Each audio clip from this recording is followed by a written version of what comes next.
रविवार को स्विट्जरलैंड में वॉशिंगटन और तेहरान के बीच शांति वार्ता शुरू होने के अवसर पर अमेरिकी राष्ट्रपति डोनाल्ड ट्रंप ने ईरान पर फिर से बहुत कड़ा हमला करने की धमकी दी।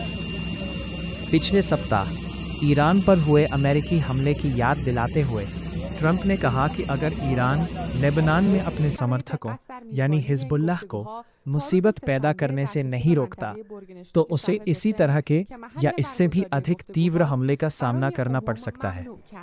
ईरान को लेबनान में अपने अत्यधिक वेतनभोगी गुर्गों द्वारा की जा रही गड़बड़ी को तुरंत रोकना होगा। अगर वे ऐसा नहीं करते हैं तो हम ईरान पर फिर से बहुत कड़ा प्रहार करेंगे, ठीक वैसे ही जैसे हमने पिछले सप्ताह किया था, बल्कि उससे भी अधिक कठोर। प्रेसिडेंट डोनाल्ड जे ट्रंप ने social media platform truth social पर एक पोस्ट में लिखा। ट्रंप के पोस्ट के बाद ईरान के मुख्य वार्ताकार मोहम्मद बगैर गालिबफ ने अमेरिका को इस तरह की धमकियों के खिलाफ चेतावनी दी और यह कहते हुए शपथ ली कि हमारी सशस्त्र सेनाएं जवाब देने के लिए तैयार है। क्या उन्हें यह एहसास नहीं है कि अगर उनकी धमकियां कारगर होती तो वे आज जिस हताशा के स्तर पर है वहां तक नहीं पहुंचते। हम अमेरिकी धमकियों को कोई महत्व नहीं देते। उन्हें अपने बयानों को लेकर सावधान रहना चाहिए। हमारी सेनाएं अलग तरीके से जवाब देने के लिए पूरी तरह तैयार है। वे जितना चाहें उतना बोल सकते हैं, कार्रवाई तो हम ही करते हैं, उन्होंने कहा। अमेरिका के उपराष्ट्रपति जेडी वैंस ने इसे एक ऐतिहासिक क्षण बताया क्योंकि स्विट्जरलैंड के बर्गनस्टॉक रिसॉर्ट में दोनों देशों के बीच शांति वार्ता शुरू हुई। वैंस ने कहा, यह एक ऐतिहासिक बैठक है और साथ ही यह भी कहा कि इसका लक्ष्य अमेरिका और ईरान के बीच संबंधों को बदलने के लिए एक नई शुरुआत करना है। हमारे सामने अब सवाल ये है कि हम मिलकर और कितना कुछ हासिल कर सकते हैं। क्या हम एक नई शुरुआत कर सकते हैं?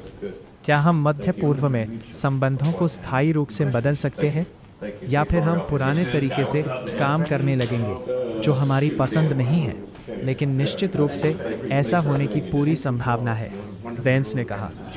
रविवार की वार्ता पिछले सप्ताह दोनों देशों द्वारा युद्ध समाप्त करने के लिए हस्ताक्षरित प्रारंभिक समझौते के बाद हुई। ट्रंप के दामाद जेरेड कुशनर और विशेष दूत स्टीव विटकॉफ वार्ता में वैंस के साथ शामिल हुए। दूसरी ओर ईरान के विदेश मंत्री अब्बास अराहची और मुख्य वार्ताकार मोहम्मद बगैर गालिबफ तेहरान की ओर से वार्ता का नेतृत्व कर रहे थे, जबकि पाकिस्तान और कतर मध्यस्थता कर रहे थे।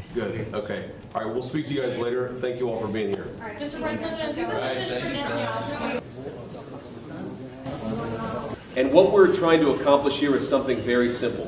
Through diplomacy, through working together to transform the Middle East, where Iran and the Gulf have been at war with each other, or at least have had very unfriendly relations, where Iran has been a driver of regional instability.